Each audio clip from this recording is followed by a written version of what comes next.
The most dangerous woman in the room is never the loudest.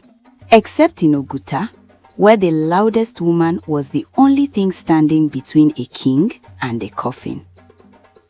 Igwe Chukwuemeka was a man living in a gilded cage. He was wealthy, handsome, and terrified. His first wife, a woman of grace and beauty, had passed away mysteriously just a year prior. Now, the elders, Ichi Obiara and Ichi Namdi, were pushing him to marry again. They presented him with Chisom. She bowed low, eyes fluttering, promising to be a quiet support to his reign. The elders smirked. A quiet queen is a queen who doesn't ask where the tax money is going. But then, Igwe Chukwuemeka looked past the line. In the distance, he saw Adaeze. She was currently screaming at a royal guard because his spear was rusty. "How are you supposed to protect the Igwe with a piece of scrap metal?" she roared. The elders laughed. "Ignore her, Igwe. She's a woman of terrible character." Igwe Chukwuemeka didn't laugh. He pointed a finger. "I want her." The village didn't just gasp. They went silent. The mad woman was going to be queen. The first month of Adaeze's reign was a massacre of corruption. Adaeze didn't care about palace etiquette. She spent her mornings in the kitchens, weighing the meat to make sure the cooks weren't stealing. She spent her afternoons in the treasury, screaming at Ichi Obiora until his ears bled because the numbers didn't add up. To the staff, she was a tyrant. To the elders, she was a disaster. But look at Igwe Chukwuemeka. For the first time in years, the dark circles under his eyes vanished. He was eating more, he was laughing. Why?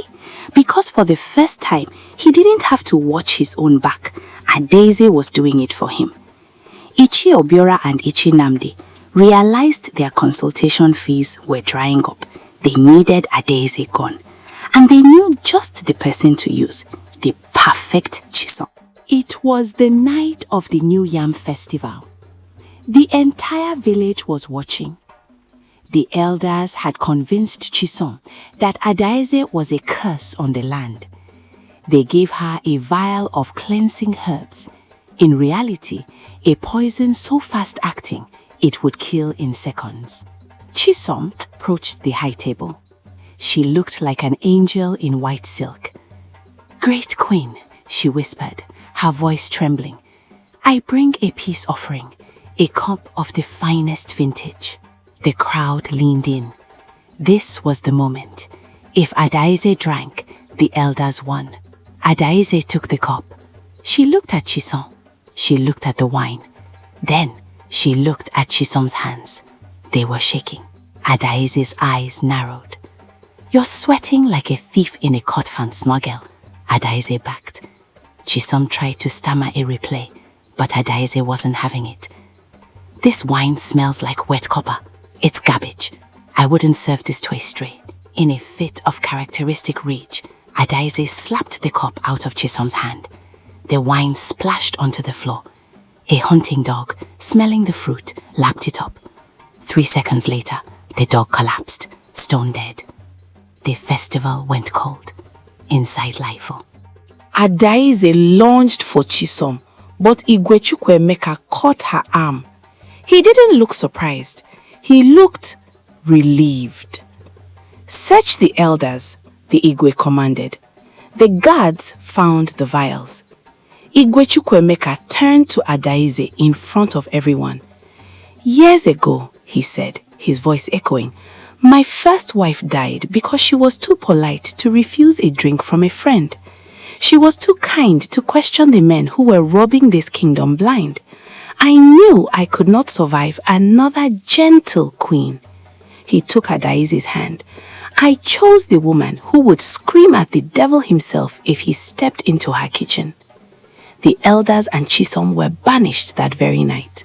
Oguta changed after that. They stopped calling Adaeze the Thorn and started calling her Obazi Igwe, the Iron Lily of the king. They learned that sometimes politeness is just a cloak for cowards, and the Igwe, he lived a long, healthy life, thanked Chukwu every day for his loud, unfiltered, terrible queen, the only woman brave enough to tell the truth in a world full of lies. Sometimes, being difficult is the only way to be right. Would you have survived a Daisy's palace? Let me know in the comments. Do well to subscribe, like, and come back for more videos. Bye bye. See you tomorrow.